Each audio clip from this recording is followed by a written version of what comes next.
नमस्कार। हम कर रहे हैं कक्षा 6 विषय विज्ञान का 12वां लेसन विद्युत तथा परिपथ। देखिए, वर्तमान में हमारे जीवन का कोई भी पहलू ऐसा नहीं है जिसमें हमारा काम बिना विद्युत के चल जाए। कुएं से पंप द्वारा जल बाहर निकालना हो, ज़मीन की सतह से जल को छत पर रखी टंकी तक पहुंचाना हो, मोबाइल चार्ज करना हो, यानी बहुत से काम है जिनके लिए हमें विद्युत की आवश्यकता पड़ती है। देखिए, सूरज है तब तक रहता है, तब तक फिर भी हमें विद्युत का ज़्यादा एहसास नहीं होता है कि उसकी कमी क्या होती है। लेकिन जब सूरज है वो छिप जाता है, उसके बाद हमें हमारे घरों में, सड़कों पर, दफ्तरों में, फैक्ट्रियों में आदि में प्रकाश करने के लिए दूसरे स्रोतों का सहारा लेना पड़ता है। अब रात में लगातार काम करने में हमारी सहायता विद्युत करती है, और ये जो विद्युत है वो बिजली घरों से प्राप्त होती है। फिर भी विद्युत की आपूर्ति कई बार ठप हो जाती है और कई स्थानों पर ये उपलब्ध नहीं हो पाती। ऐसी स्थिति में प्रकाश के लिए टॉर्च का इस्तेमाल करते हैं, और इस टॉर्च में एक बल्ब लगा होता है। जब टॉर्च का स्विच दबाते हैं तो ये बल्ब प्रकाश देने लगता है और वहाँ रोशनी या प्रकाश हो जाता है। अब हमारे सामने समस्या ये आती है कि आखिर उस टॉर्च का बल्ब है वो प्रकाशित कैसे हुआ। देखो, इसके लिए हमें सेल को समझना पड़ेगा। देखिए, बल्ब है, कौन सा बल्ब? टॉर्च का बल्ब। उसे विद्युत सेल से ऊर्जा मिलती है। अब विद्युत सेल का इस्तेमाल अपन विद्युत स्रोत के रूप में देखो अलार्म घड़ी में करते हैं, कलाई घड़ी में करते हैं, रेडियो, कैमरा, अन्य बहुत सी सामग्री के अंदर क्या करते हैं, विद्युत सेल का इस्तेमाल करते हैं। ठीक है। अब सेल को जब हम ध्यान से देखें, जैसे कि चित्र में अपने को दिखाई दे रहा है, सेल होता है, उसमें एक और धातु की टोपी होती है और दूसरी तरफ धातु की एक चक्रिका या डिस्क होती है। ठीक है। तो जहाँ पीतल की टोपी है या धातु की टोपी है उस पर प्लस या धन चिन्ह लगा होता है, दूसरी तरफ जो चक्रिका होती है वहाँ पर ऋण चिन्ह लिखा होता है। तो विद्युत सेल में धातु की टोपी का सिरा धनात्मक तथा धातु की डिस्क वाला सिरा क्या होता है, ऋणात्मक सिरा होता है, जो कि चित्र में अपने को सेल से पता चल रहा है। तो सभी सेल है उनके अंदर दो सिरे होते हैं, एक धनात्मक और दूसरा ऋणात्मक टर्मिनल। इस प्रकार हम कहें कि सेल में दो टर्मिनल होते हैं, धनात्मक और ऋणात्मक। अब सेल के अंदर क्या होता है, सेल के अंदर रासायनिक पदार्थ भरे होते हैं, और वही संचित रासायनिक पदार्थ है जब विद्युत सेल में संचित रासायनिक पदार्थों को इस्तेमाल करते हैं तो वो विद्युत देना शुरू कर देता है। लेकिन जैसे जैसे वो रासायनिक पदार्थ है वो काम ले लिए जाते हैं, तब ये बल्ब काम करना बंद कर देता है, और हमें उस बल्ब को प्रकाशित करने के लिए अब नए सेल से बदलना पड़ता है। यानी कहने का मतलब, सेल के अंदर रासायनिक पदार्थ होते हैं, वो जैसे जैसे काम ले लिए जाते हैं तो सेल है वो बेकार हो जाता है। अब हमें बल्ब को प्रकाशित करने के लिए नए सेल की आवश्यकता होती है, इसलिए हम टॉर्च में क्या करते हैं, सेलों को बदलते रहते हैं। ठीक है। अब आप एक बल्ब की एक प्रारूपिक संरचना के रूप में देखिए। ठीक है। देखो, टॉर्च के अंदर जो बल्ब होते हैं उस बल्ब को आप देख सकते हो। सामान्य अपने घरों के अंदर जो बल्ब होते हैं उस बल्ब को भी आप देख सकते हो। ठीक है। अब चित्र में अपने को ये बल्ब दिखाया गया है। ठीक है। तो ये जो बल्ब है, इस बल्ब के मध्य में अपने को पतला तार दिखाया गया है। ये जो पतला तार है वो बल्ब का तंतु है, यानी बल्ब के अंदर एक पतला तार होता है, और स्विच दबाने पर जो तार चमकता है, दीप्त होता है, प्रकाश देता है, वही प्रकाश उत्सर्जित करने वाला पतला तार क्या कहलाता है, तंतु कहलाता है। और ये जो तंतु होता है वो दो मोटे तार होते हैं, उन तारों से संपर्क बना के रखता है। ठीक है। यानी जो तंतु है वो दो मोटे तारों के बीच में लगा रहता है। जैसे ये दो तार हो गए, इस प्रकार दो तारों के बीच लगा होगा। ये मोटे तार तंतु को क्या प्रदान करेंगे, एक आधार प्रदान करेंगे। इन मोटे तारों में से एक मोटा तार तो बल्ब की सतह पर धातु के ढांचे में लगा होता है, बल्ब की सतह पर धातु के ढांचे के अंदर लगा होता है, जबकि दूसरा तार है वो आधार केंद्र पर। ठीक है। दूसरा तार आधार केंद्र पर धातु की नोक से लगा होता है। ठीक है। अब बल्ब के आधार पर धातु का ढांचा और धातु की नोक, ये बल्ब के दो टर्मिनल हो जाते हैं, धनावेशित और ऋणावेशित। और ये दोनों टर्मिनल इस प्रकार लगाए जाते हैं कि एक दूसरे को स्पर्श नहीं करते। घर में उपयोग लेने वाला जो बल्ब है उसकी भी व्यवस्था इसी प्रकार होती है कि दो मोटे तारों के बीच में तंतु होता है जो प्रकाशित होता है।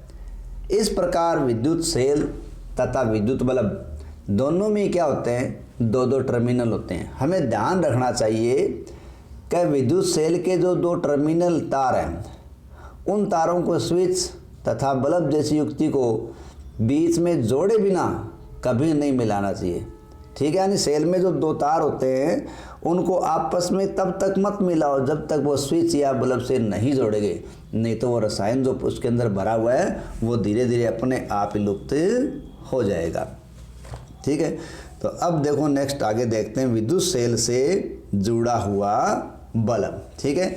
यानी विद्युत सेल से जोड़कर हम बल्ब को किस प्रकार प्रकाशित करते हैं। देखिए ये अपने को चित्र दे रखा है कि ये देखिए ये एक सेल है, इस सेल से संचायक तार लिए गए हैं और संचायक तार के दो हिस्सों को, आगे वाले और पीछे वाले हिस्सों को क्या किया गया है, अनावृत किया गया, यानी इसका कुचालक भाग हटा दिया गया, ठीक है। अब जो कुचालक भाग हटाया गया है, ठीक है, तो अब बल्ब के एक हिस्से से यानी टोपी वाले हिस्से से तार का एक हिस्सा प्लास्टिक टेप से या रबड़ से चिपका देते हैं और ये काम नीचे दूसरे तार के साथ करते हैं। तो हमने सेल के साथ इस प्रकार क्या किए, तार के खुले हिस्सों को चिपका दिया और दूसरे हिस्सों को हमने खुला रखा है। अब क्या करेंगे, बल्ब लाएंगे। ये देखो उसी प्रकार बल्ब है, बल्ब के एक एक तार के हिस्से बल्ब से संपर्क किए हुए हैं, एक उसके आधार से एक उसके नॉब से संपर्क में है। अब जब इन दोनों तारों को, यानी किस किस तारों को, बल्ब के दोनों तारों को और सेल के दोनों तारों को हम अलग अलग प्रकार से जोड़ के देखते हैं तो वो देखिए किस प्रकार प्रकाशित होते हैं। ये देखिए हमें चित्र ए में स्थिति में क्या दिखा रखा है, चित्र ए की स्थिति में बता रखी है कि हमने दोनों तार, ठीक है, कौन कौन से, हमने दोनों तारों को ये देखिए यहाँ से और यहाँ से जोड़ दिया तो बल्ब प्रकाशित हो गया। लेकिन हमने क्या किया, बल्ब और सेल के एक ही तार को जोड़ा, दूसरे को हमने खुला छोड़ दिया तो बल्ब प्रकाशित नहीं होगा क्योंकि संयोजन पूरा नहीं है। तो संयोजन देखिए जब तक पूरा नहीं होगा ना तब तक बल्ब प्रकाशित नहीं होगा। तीसरी स्थिति में हमने क्या किया, तीसरी स्थिति में ऊपर वाले हिस्से को खुला छोड़ दिया तो अब भी बल्ब प्रकाशित नहीं होगा क्योंकि संयोजन पूरा नहीं है। चौथी स्थिति के अंदर आप देखिए कि हमने बल्ब के दोनों तारों को सेल के एक ही हिस्से से जोड़ दिया, बल्ब प्रकाशित नहीं होगा, नीचे वाले से जोड़ा है। पांचवी स्थिति के अंदर सेल और बल्ब के दोनों हिस्सों को हमने केवल ऊपर वाले एक हिस्से से तार से संपर्क कर दिया तो भी ये बल्ब प्रकाशित नहीं होगा। लेकिन छठी स्थिति के अंदर हमने क्या किया, बल्ब के तार के दोनों हिस्से और सेल के तार के दोनों हिस्सों को आपस में संपर्क करवाया तो बल्ब प्रकाशित हुआ। इसका मतलब क्या हुआ कि तारों का संयोजन जब सही प्रकार से होगा तो ही बल्ब प्रकाशित होगा। यानी सेल और बल्ब के तार का एक एक हिस्सा धनावेश से जुड़े और एक एक हिस्सा ऋणावेश से जुड़े तब जाके विद्युत बल्ब प्रकाशित होता है और विद्युत धारा प्रवाहित होती है। तब भी क्या होगा, तब ही विद्युत परिपथ का निर्माण पूरा होगा। देखो विद्युत सेल के धनावेशी टर्मिनल से ऋणावेशी टर्मिनल की ओर विद्युत धारा वो प्रवाहित होती है। जब बल्ब के टर्मिनलों को तार के द्वारा विद्युत सेल के टर्मिनल से जोड़ा जाता है तो ही बल्ब के तंतु से होकर विद्युत धारा प्रवाहित होती है और ये बल्ब दीप्तिमान होता है। लेकिन कई बार विद्युत बल्ब विद्युत सेल से जुड़ा हुआ है लेकिन फिर भी क्या होता है कि बल्ब नहीं जग रहा है। तो इसके कई कारण हो सकते हैं। मान लीजिए हमने तारों के संयोजन को, बल्ब के संयोजन को पूरा कर दिया लेकिन फिर भी बल्ब प्रकाशित नहीं हो रहा है, तो उसके क्या क्या कारण हो सकते हैं? इसके देखिए कई कारण हो सकते हैं। एक तो हमारा बल्ब फ्यूज हो सकता है, दूसरा हमारा सेल खराब हो सकता है, तीसरा तारों का संयोजन ढीला हो सकता है, चौथा तार भी कहीं से खराब टूटा हुआ हो सकता है। इस प्रकार अनेक कारण हो सकते हैं जिनके कारण क्या होता है, जिनके कारण बल्ब प्रकाशित नहीं होता। ठीक है, हमें ये जानना ज़रूरी है कि विद्युत परिपथ देखिए होता क्या है। देखो विद्युत परिपथ क्या है? विद्युत परिपथ एक व्यवस्था है जिसमें विद्युत धारा को विद्युत स्रोत से विद्युत युक्ति तक पहुंचाया जाता है। ठीक है, यानी विद्युत धारा को स्रोत से युक्ति तक पहुंचाने की एक व्यवस्था ही क्या है? विद्युत परिपथ व्यवस्था है। ठीक है, तो हमने ये देखा कि बल्ब है, कई बार संयोजन पूरा होने पर भी काम नहीं करता, तो उसके पीछे अलग अलग कारण हो सकते हैं। ठीक है, अब देखिए अपने को ये दिया गया बल्ब के द्वारा क्रियाकलाप 3 में देखिए, एक टॉर्च बल्ब तथा तार का एक टुकड़ा लीजिए।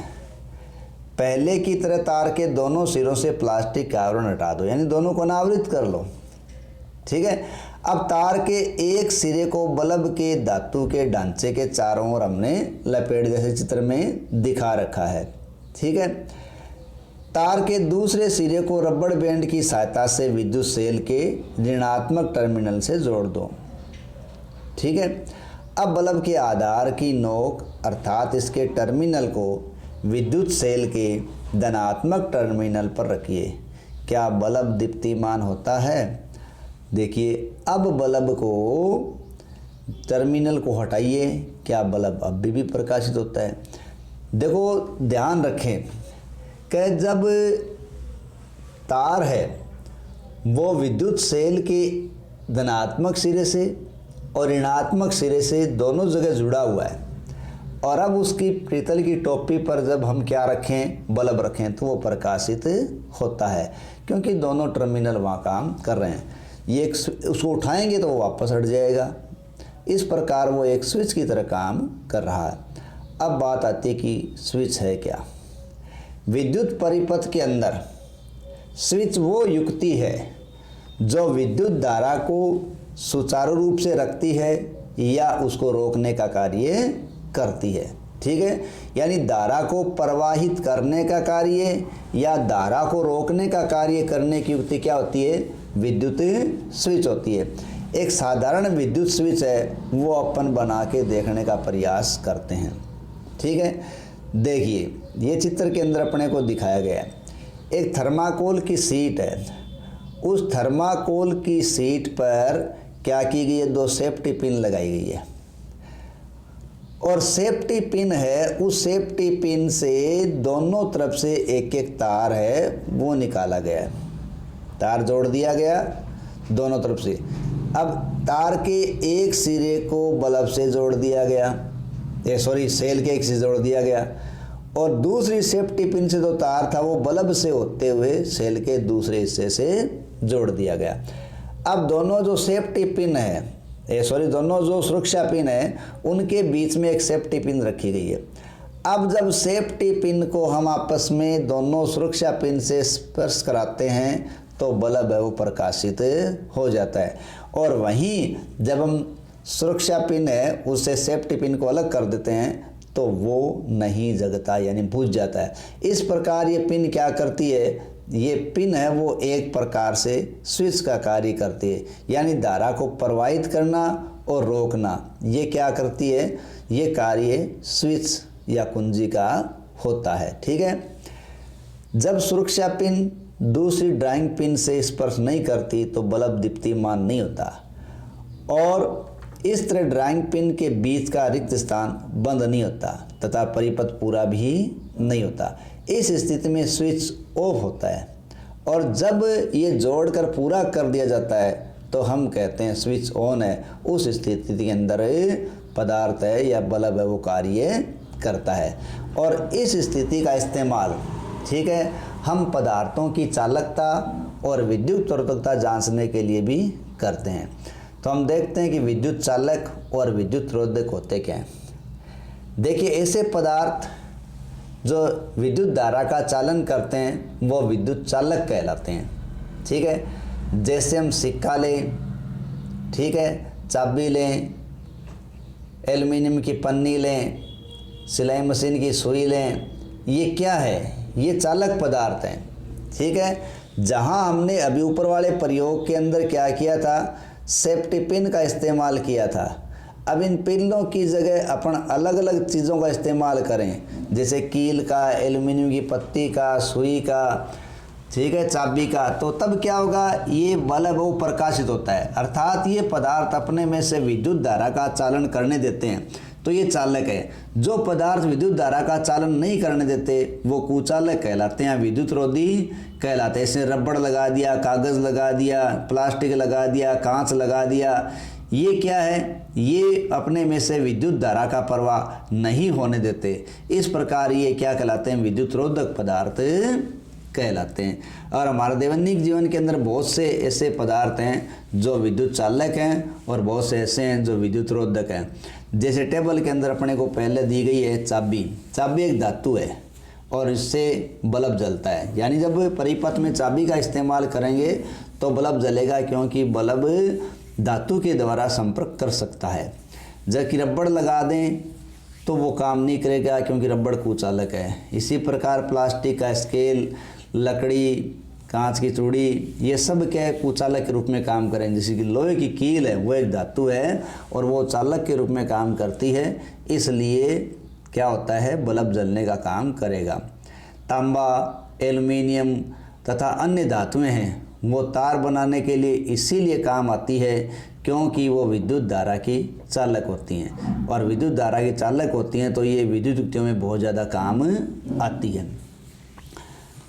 देखिए, ध्यान रखें, जब वायु की बात आती है तो वायु एक विद्युत रोधक की भांति कार्य करती है।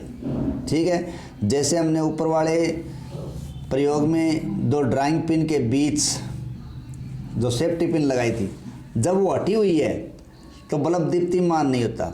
हालांकि उनके बीच वायु तो है, लेकिन वही वायु रोधक का कार्य करते हैं। ठीक है, लेकिन हम देखें कि जब धारा प्रवाहित नहीं होने देते वो पदार्थ रोधक हैं, और जो धारा प्रवाहित होने देते हैं वो पदार्थ चालक हैं। तो हमारे लिए ये ज़रूरी नहीं केवल हमारे लिए चालक ही काम के हैं, नहीं, हमारे लिए बहुत से पदार्थ जो रोधक होते हैं वो भी क्या होते हैं, कार्यकारी होते हैं। ठीक है, यानी विद्युत चालक और विद्युत रोधी ये समान रूप से हमारे लिए कार्यकारी पदार्थ होते हैं। जैसे स्विच, प्लग, सॉकेट ये सुचालक पदार्थों से बनाए जाते हैं। वहीं दूसरी ओर विद्युत तार, प्लग के ऊपरी भाग, स्विच, विद्युत उपकरणों के अन्य भाग जिनको हम लोग स्पर्श करते हैं, उनको बनाने के लिए रबड़ या प्लास्टिक अर्थात विद्युत रोधी पदार्थों का इस्तेमाल किया जाता है ताकि हम झटकों से बच सकें। ठीक है, हमारा शरीर है विद्युत का अच्छा चालक है, अतः विद्युत उपकरणों का उपयोग करते समय में सावधानी बरतनी चाहिए। साथ ही साथ हमेशा ध्यान रखना चाहिए कि जब हमें विद्युत से संबंधित कार्य नहीं आ रहा हो तो हमें इस प्रकार के कार्य नहीं करने चाहिए। धन्यवाद।